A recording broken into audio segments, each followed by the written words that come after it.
আসসালামু আলাইকুম। Crown cement সকালের খবরে আমন্ত্রণ জানাচ্ছি আমি কথা নাহিয়ান। বাংলাদেশে বিনিয়োগের আহ্বান জানিয়ে চীনা কোম্পানিগুলোকে নতুন দৃষ্টিতে বাংলাদেশ দেখার আমন্ত্রণ জানিয়েছেন প্রধানমন্ত্রী Tarique Rahman. Relationship of trust, respect and practical cooperation. I clearly say that Bangladesh is open for business, ready for the future and keen to work with China, one of our long-standing and trusted friends. I am also happy to announce that soon we will be opening our first investment office in China. Our objective is simple. Chinese investors should not have to wait until they arrive in Bangladesh to receive support. Today I invite more Chinese companies to come Bangladesh and see Bangladesh with fresh eyes. My government issues an unwavering commitment to you. Your investment will be valued, your concern will be heard, and your growth will be supported through a more responsive investment ecosystem. BNP ও চীন communist পার্টির মধ্যে সমঝোতা স্মারক স্বাক্ষরিত হয়েছে। চীনের স্থানীয় সময় সকাল 8:45 বেইজিংয়ের রাষ্ট্রীয় ডিআইইউ তাই অতিথি ভবনে সমঝোতা স্মারক স্বাক্ষরিত হয়। বিএনপির পক্ষে প্রধানমন্ত্রীর পররাষ্ট্র বিষয়ক উপদেষ্টা ও বিএনপি যুগ্ম মহাসচিব হুমায়ুন কবির এবং চীনের কমিউনিস্ট পার্টির আন্তর্জাতিক বিভাগের মন্ত্রী লিউ হাইজিন সমঝোতা স্মারকে স্বাক্ষর করেন। এ সময় তথ্য সম্প্রচার মন্ত্রী জহিরুদ্দিন স্বপন, পানি সম্পদ মন্ত্রী শহীদুদ্দিন চৌধুরী আনি, বেসামরিক বিমান ও পর্যটন মন্ত্রী এম রশিদুজ্জামান মিল্লাত এবং ঢাকায় নিযুক্ত চীনের রাষ্ট্রদূত উপস্থিত ছিলেন। নওগাঁ সাপাহার উপজেলা আদাতলা সীমান্তে পুশিনে ব্যর্থ হয়ে 9 জনকে ভারতে ফিরিয়ে নিয়েছে ভারতীয় সীমান্তরক্ষী বাহিনী বিএসএফ। নওগাঁ 16 বিজিবির অধিনায়ক লেফটেন্যান্ট কর্নেল মোহাম্মদ আরিফুল ইসলাম মাসুম এক প্রেস বিজ্ঞপ্তিতে জানিয়েছেন, বুধবার ভোরে আদাতলা সীমান্ত দিয়ে 29 বিএসএফ ব্যাটালিয়নের এলেনপো ক্যাম্পের সদস্যরা 9 জনকে বাংলাদেশের অভ্যন্তরে পুশ ইনের চেষ্টা করে। খবর পেয়ে বিজিবি টহল দল ঘটনাস্থলে পৌঁছে তাদের অনুপ্রবেশের চেষ্টা ব্যর্থ করে দেয়। ওই 9 ব্যক্তি ভারত ও বাংলাদেশের দুই দেশের সীমান্তের শূন্য রেখায় অবস্থান করছিল। আজ সকালে তাদের সরিয়ে নেয় বিএসএফ। এদিকে মেহেরপুরের গাংনীর শাওরাতলা সীমান্ত দিয়ে 7 জনকে পুশিনের চেষ্টা করেছে বিএসএফ। কুমিল্লার আদর্শ সদর উপজেলার পাঁচথুবি ইউনিয়নের সীমান্তবর্তী গোলাবাড়ি থেকে টিক্কারচর পর্যন্ত প্রায় 5 কিলোমিটার সড়কে স্থাপিত 2 শতাধিক সোলার লাইট চুরির অভিযোগ উঠেছে। এতে রাতের বেলায় ছিনতাই ও ডাকাতির আশঙ্কা বেড়ে গেছে।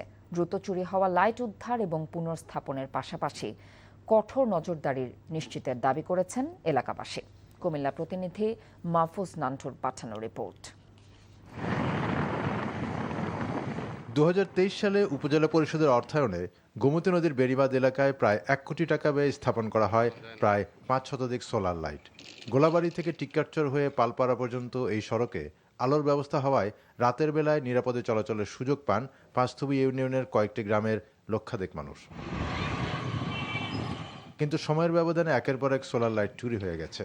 স্থানীয়দের অভিযোগ, দুর্বৃত্তরা ধাপে ধাপে প্রায় 2 শতাধিক সোলার লাইট খুলে নিয়ে গেছে।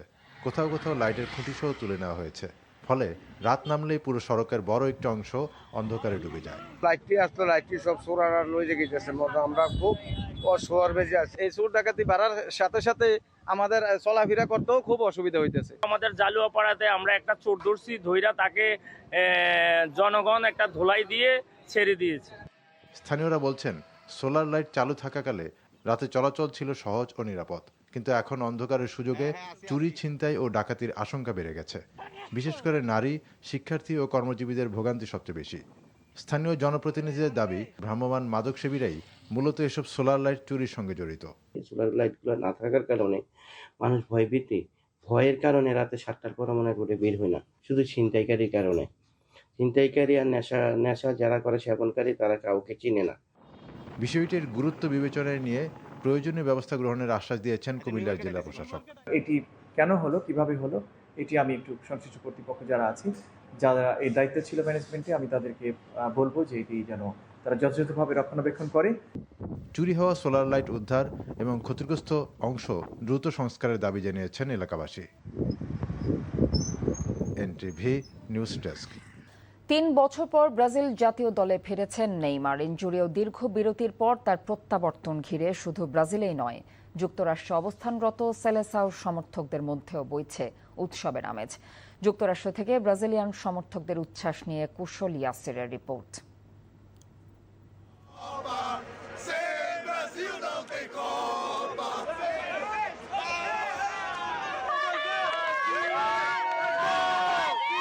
এবারের বিশ্বকাপের শুরুটা কিছুটা ধীর গতিতে হলেও ব্রাজিল কিন্তু ব্রাজিলের মতো খেলেই গ্রুপের শেষ 2 ম্যাচে জয় নিয়ে সি গ্রুপের চ্যাম্পিয়ন হিসেবে দ্বিতীয় পর্বে পা রাখছে।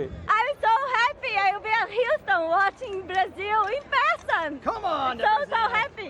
Yes, I'm so happy. The match is fantastic. It was perfect. Brazil won. Yes, I'm happy about it. স্কটিশদের বিপক্ষে ভিনি জুনিয়র 2টি গোল করলেন আর তার গোল সংখ্যা দাঁড়ালো 4-এ। Yes, I'm happy that Neymar came back. I think he's going to be in the game that Brazil's going to win the World Cup. We love Neymar! We expected more from Neymar because, well, we expect a goal, but... Great. We have 5 more than everybody. So we have been playing all the World Cups, so nobody played more than Brazil. So we deserve a 6-1. Brazil দলের সবচেয়ে বড় তারকা নেইমারের দীর্ঘ 3 বছর পর মাঠে ফেরা আর তার ফেরার এই মুহূর্তকে জয় দিয়ে স্মরণীয় করে রাখলো টিম ব্রাজিল। কুশল ইয়াসির, এনটিভি নিউজ, যুক্তরাষ্ট্র। সকালের খবর এইটুকুই। এই খবরের ভিডিও সহ আপডেট জানতে ভিজিট করুন এনটিভি অনলাইন www.ntvbt.com। এছাড়াও এনটিভি জনপ্রিয় সব অনুষ্ঠান ও খবরের আপডেট জানতে ভিজিট করুন আমাদের ইউটিউব ও ভেরিফাইড ফেসবুক পেজ। 12টার মধ্যাহ্নের খবর দেখার আমন্ত্রণ রইল। ধন্যবাদ সবাইকে।